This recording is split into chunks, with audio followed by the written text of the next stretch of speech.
LG आप लोग ने बहुत सारी एलजी आपने ऑलरेडी पढ़ी है, तो जब भी आप एलजी के आंसर्स लिखेंगे आपके माइंड में 3 से 4 एलजी होनी चाहिए, ठीक है।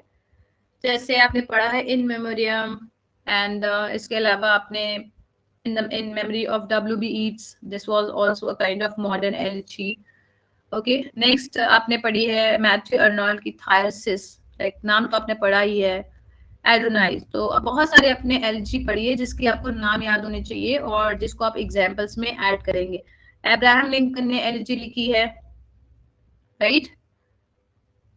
ओ captain my captain it is also a kind of elegy. तो आपने ऑलरेडी कई सारे एलजी के नाम आपने पढ़े हैं और इवन पोएम भी आपने बहुत सारी पढ़ी, तो आप उसको एज एन एग्जाम्पल्स ऐड कर सकते हैं। तो जैसा कि मैंने आपको बताया, LG is also a kind of lyric poem, ठीक है। एलजी और ये सभी लिरिकल पोएम्स हैं जो कि ग्रीफ, सॉरो, लैमेंटेशन इसको एक्सप्रेस करते हैं। स्पेशली आपको किसी व्यक्ति की डेथ पे, किसी व्यक्ति के लॉस पे आपको एलजी देखने को मिलेगी।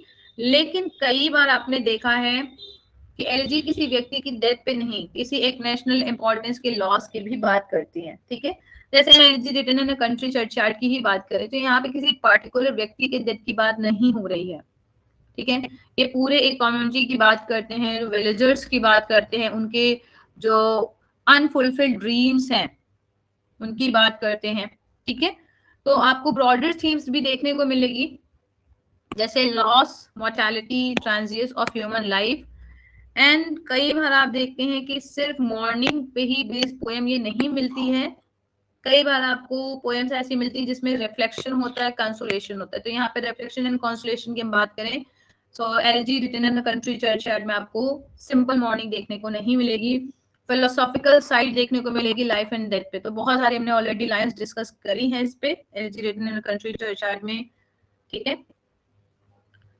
पहला जो फीचर है वो है sadness and mourning. One of the most important features of an elegy, इसमें सैड मूड तो होगा ही राइटर का, पर्सनल ग्रीफ भी हो सकता है या कोई नेशनल इंपॉर्टेंस का भी, या हम एक यूनिवर्सल थीम भी देख सकते हैं, ठीक है।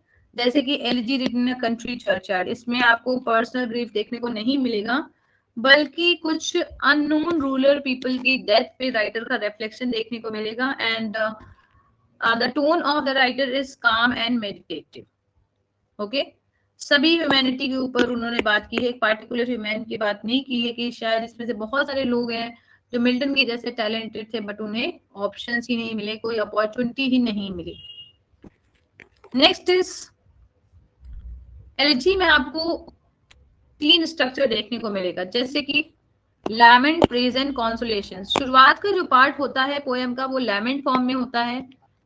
धीरे धीरे आप देखते हैं पोएम जब आगे बढ़ती है तो राइटर जिस व्यक्ति के डेथ पे लिख रहा है या किसी एक पार्टिकुलर थीम पे लिख रहे हैं उस पे आप देखते हैं प्रेज फॉर्म में पोएम देखने को मिलेगी।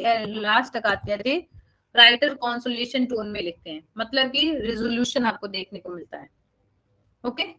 सो पोएम के स्ट्रक्चर क्या होता है, begins with sorrow over death, then writer praises the virtues of the deceased and finally he gets comfort या he offers comfort by suggesting immortality or acceptance। तो एडोनाइज में अगर आप देखें, एडोनाइज में आपको सेम चीज देखने को मिलेगी। when writer is not able to cope with the loss, but last तक आते आते वो इस चीज को एक्सेप्ट कर लेते हैं, ठीक है। सेम एज आप इन मेमोरियम में भी यही टोन देखते हैं, क्योंकि टेनिसन का इतना बड़ा लॉस था, सडन लॉस था, उनके फैमिली टर्म्स भी थे, तो इस सिचुएशन से कोप अप नहीं कर पाते, बट लास्ट तक आते थे वो भी इस चीज को रेजोल्यूशन मोड पे लाते हैं, ठीक है।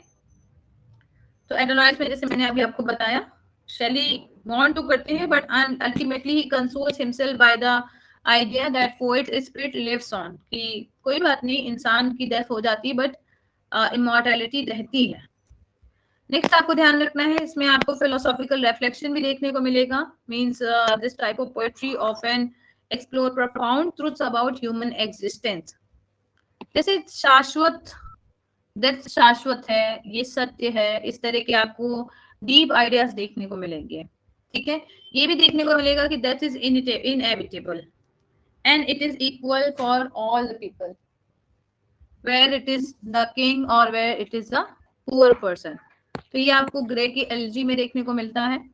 ओके, एंड एलजी की अगर हम बात करें तो यहाँ पे राइटर ये भी कहते हैं कि it doesn't matter the person is humble or the person is king, they all lead but to grave.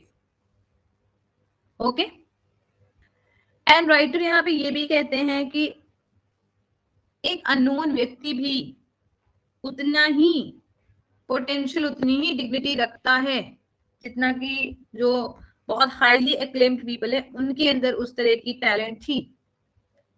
ठीक है, बट चाहे वो टैलेंटेड व्यक्ति हो चाहे वो कॉमन व्यक्ति हो, डेथ तो सभी के लिए इक्वल है। तो ये आपको देखने को मिलता है idea elegy written in country church में। इसमें कुछ लाइंस आपको ध्यान रखनी है जब आप एलजी लिखेंगे, आंसर लिखेंगे, जैसे let not ambition mock their useful toil, और एक है can to read urn or sorry can to read urn or animated bust back to its mansion, right.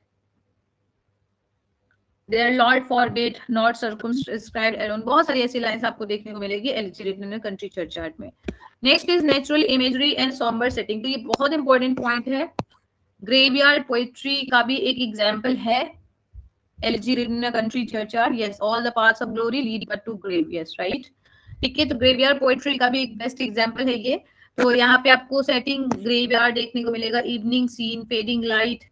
तो शुरुआत में अगर आप देखते हैं एलजी में लाइन आपको मिलती है, नाउ फेड्स द ग्लिमरिंग इस लैंडस्केप ऑन द साइड, या the curfew tolls on the knell of parting day, right. शुरू में ही आपको देखने को मिलता है, जिसकी वजह से रिफ्लेक्टिव मूड एक क्रिएट हो जाता है।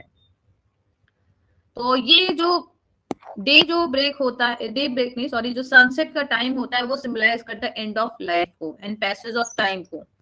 एक सिंबॉलिक आपको एलिमेंट देखने को मिलेगा, एक इमोशनल इम्पैक्ट भी क्रिएट होता है। If we talk about language and style, so that is elevated, serious and controlled. ठीक है, expression is sincere and dignified और excessive emotion आपको नहीं देखने को मिलेगा। Maintaining depth of feeling, आपको यहाँ पे ये भी देखने को मिलेगा कि राइटर अपने इमोशन को बैलेंस कर रहे हैं, डेप्थ ऑफ फीलिंग को भी मेंटेन कर रहे हैं, वो अपने लॉस को भी डील कर रहे हैं, अपने इमोशन को भी वो बैलेंस कर रहे हैं। ठीक है, so in conclusion, elegy is a powerful poetic form that transforms personal grief into universal reflection। ये आपको ध्यान रखना है, इसमें पर्सनल ग्रीफ भी देखने को मिलता है, बट लास्ट तक आते आते यूनिवर्सल रिफ्लेक्शन देखने को हमें मिलता है। It get transformed. स्ट्रक्चर कैसा होता है, लैमेंट का, प्रेज का, कॉन्सोलेशन का, और केवल डेथ पे ही, डेथ की हम लॉस पे बात नहीं करते, बल्कि लाइफ एंड मॉर्टेलिटी पे भी रिफ्लेक्शन हमें देखने को मिलता है। तो आप इसमें से देखिए इन मेमोरियम को आप इंक्लूड कर सकते हैं, elegy written in country churchyard, Adonais, ठीक है, थायरसिस। तो ऐसे आपको बहुत सारे एग्जांपल्स मिलेंगे, और इसके अलावा in memory of W B Yeats, ठीक है, 5 to 6 एग्जांपल्स आप लोग ने पढ़े हैं, उसको आप ऐड कर सकते हैं, जिसमें आपने तरह तरह के फॉर्म्स देखे हैं या तरह तरह की स्टाइल्स देखी हैं। मॉडर्न एलजी में आपको एक मॉर्नफुल टोन नहीं देखने को मिलती है, बल्कि उसमें आपको फिलोसॉफिकल टोन ज्यादा देखने को मिलेगी।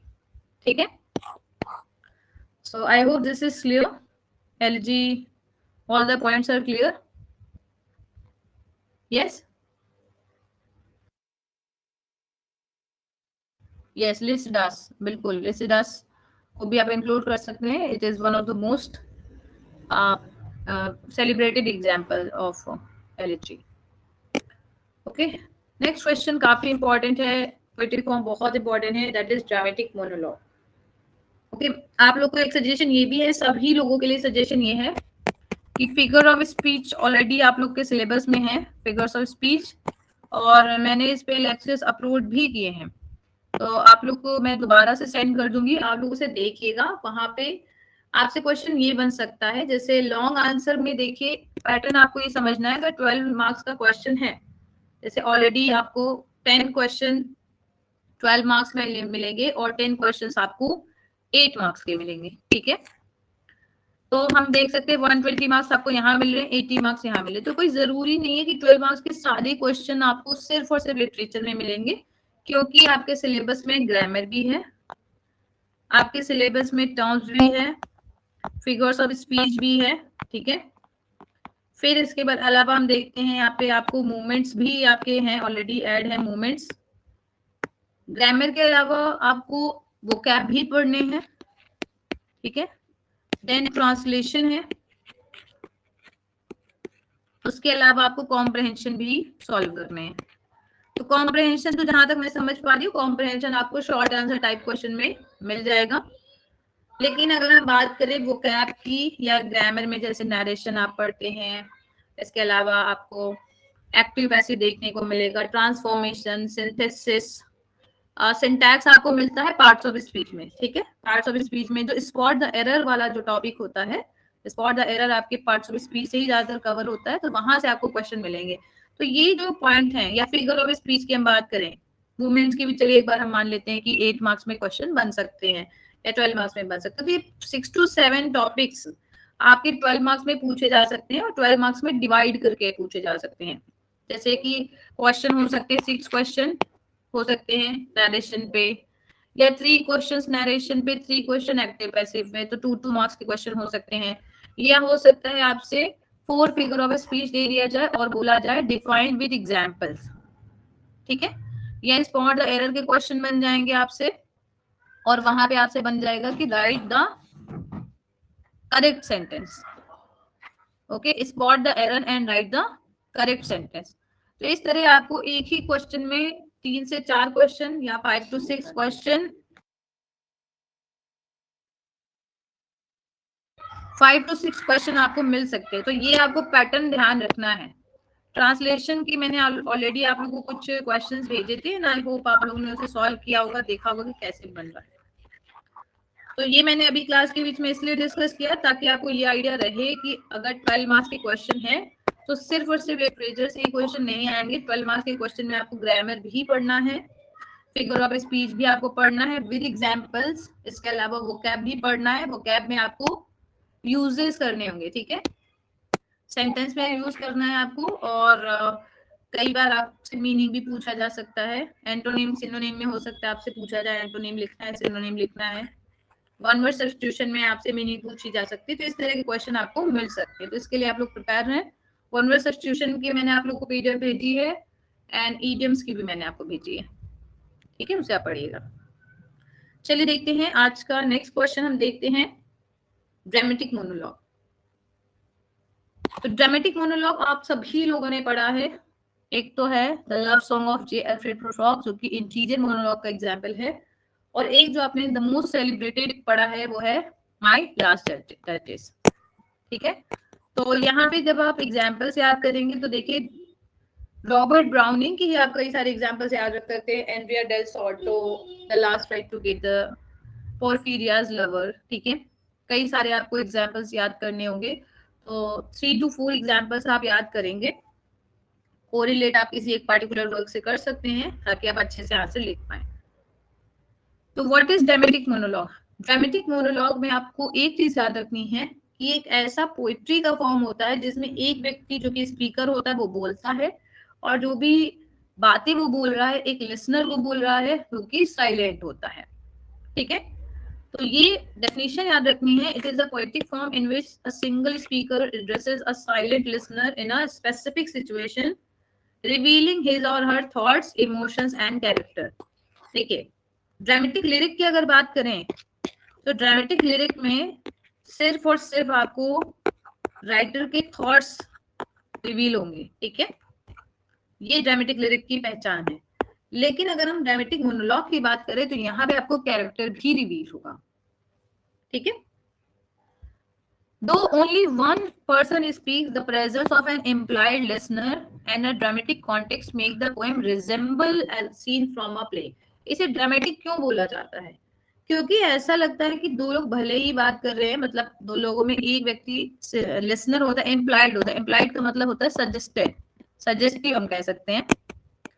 मतलब हमें ऐसा डायलॉग से ऐसा फील होगा या स्पीकर के जो स्टेटमेंट उससे हमें फील होगा कि somebody is present there। Dialogue का मतलब क्या होता है? दो लोगों के बीच में जो संवाद होता है उसे हम बोलते हैं डायलॉग। और ड्रामा क्या होता है? ड्रामा एक ऐसा फॉर्म ऑफ एक कह सकते हैं फॉर्म है जिसमें स्टेज प्रेजेंटेशन होती है।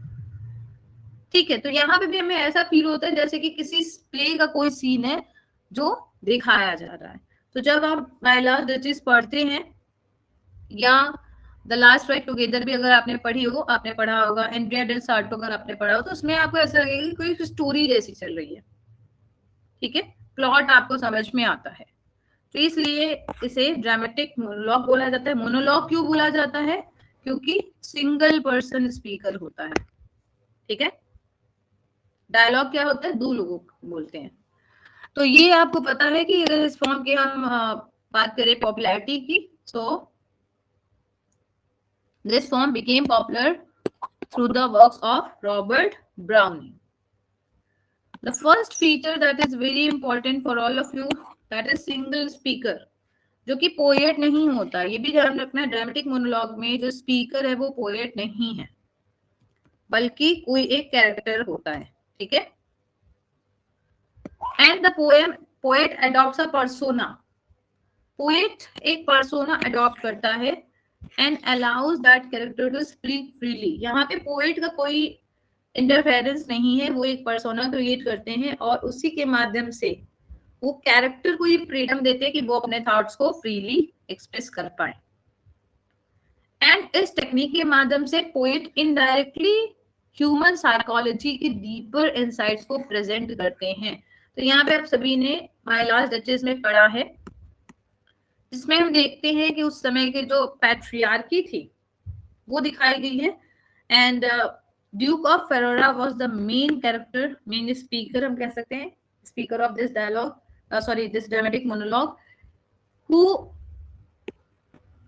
is expressing his thoughts to an envoy, जो कि मैरिज प्रपोजल लेके आए हैं और उनकी वाइफ की डेथ हो चुकी है। ठीक है, ड्यूक के वाइफ की डेथ हो चुकी, डचेस की डेथ हो चुकी है और उनके बारे में वो बता रहे हैं। तो यहाँ पे ये बता रहे हैं कि उनकी वाइफ की डेथ हो चुकी है और उन्होंने ही ऑर्डर दिया है, I commanded and all her smiles stopped together। तो यहाँ पे वो अपने एक्शंस को जस्टिफाई कर रहे हैं। तो ओपनली अगर हम देखा जाए डायरेक्टली, तो हम देखें ये जो एक्सप्लिसिट है वो क्या है?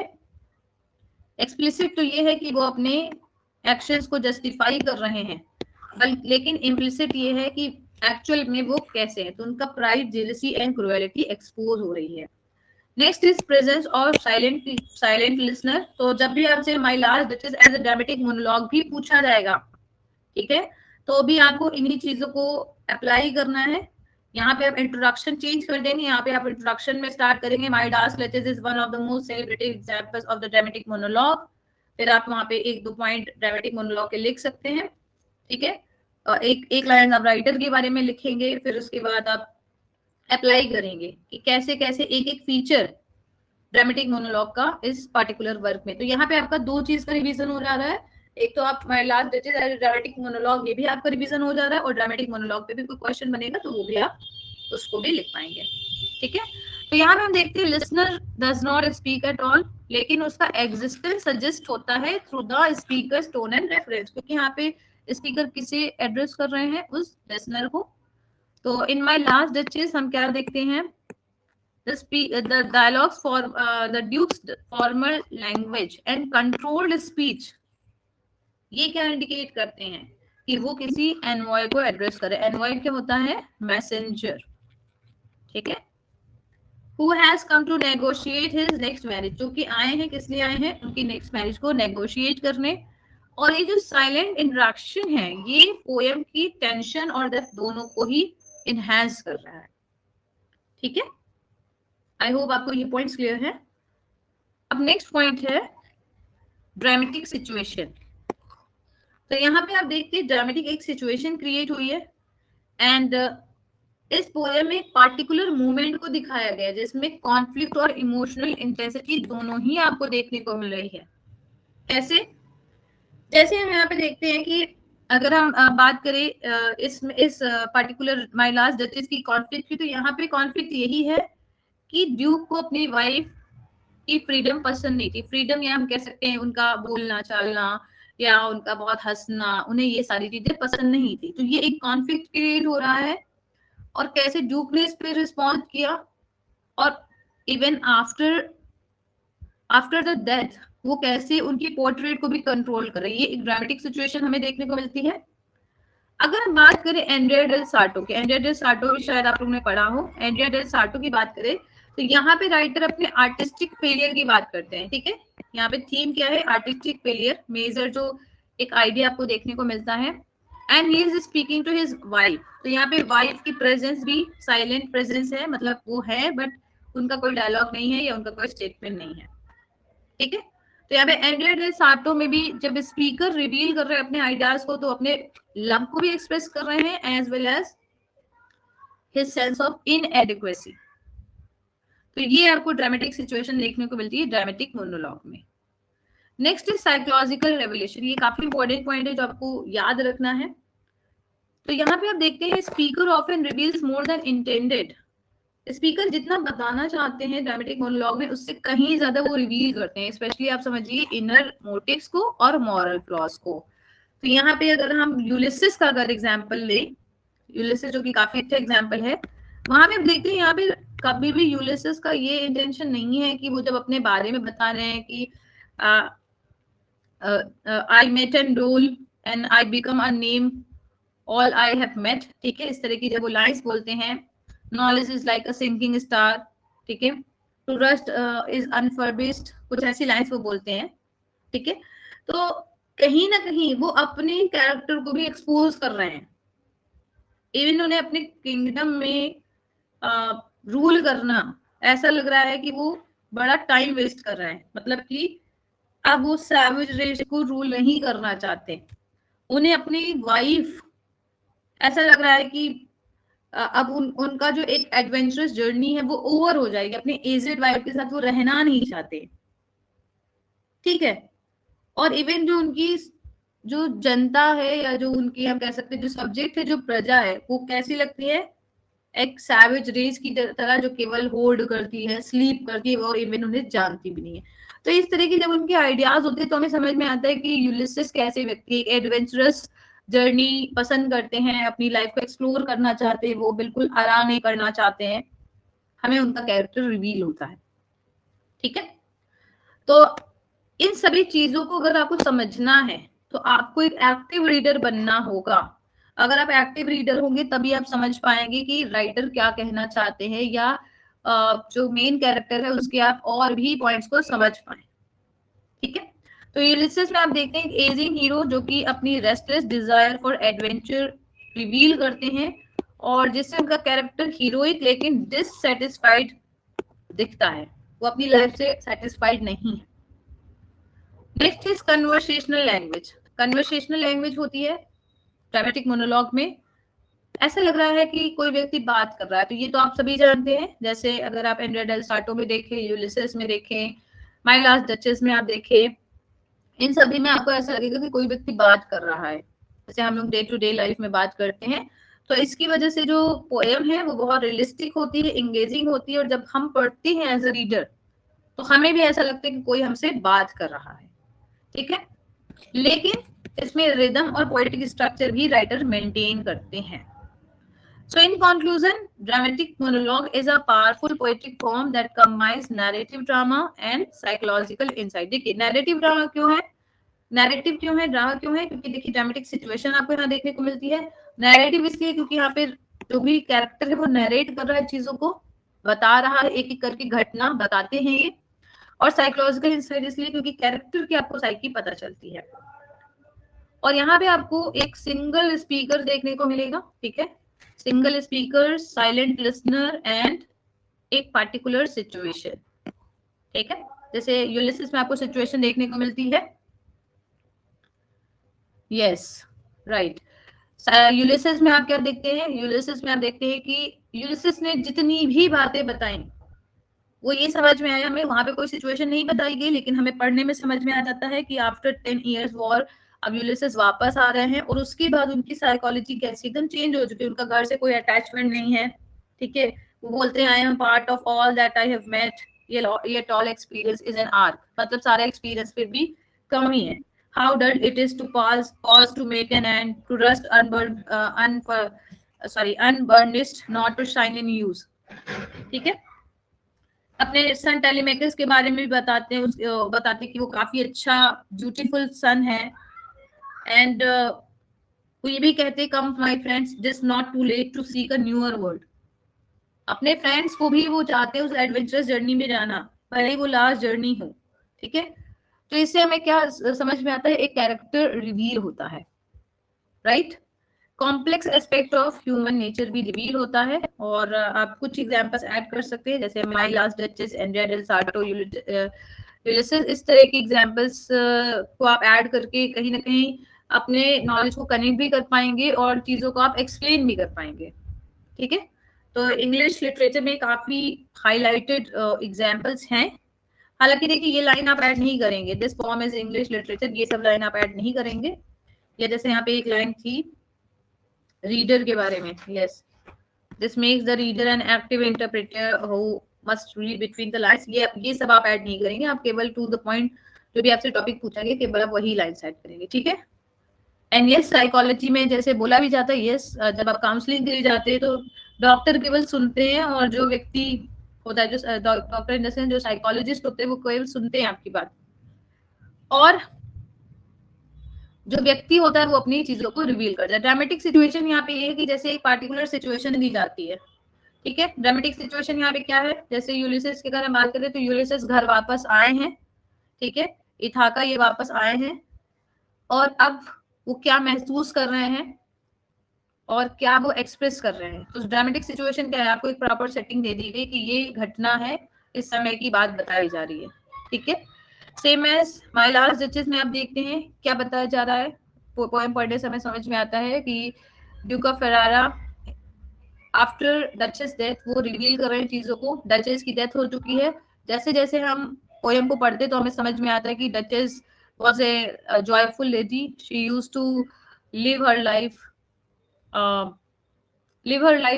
we can say in the happiest manner, but it was not liked by the duke at all। तो ये आपको एक ड्रामेटिक सिचुएशन देखने को मिलती है।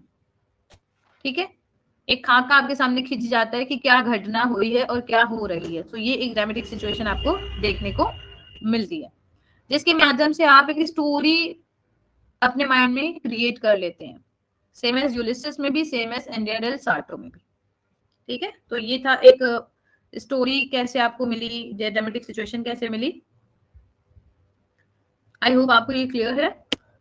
अब हम देखते हैं फ्री वर्स। फ्री वर्स को आप कनेक्ट करेंगे ब्लैंक वर्स में। आपने ब्लैंक वर्स पढ़ा है लास्ट क्लास में, तो जिन्होंने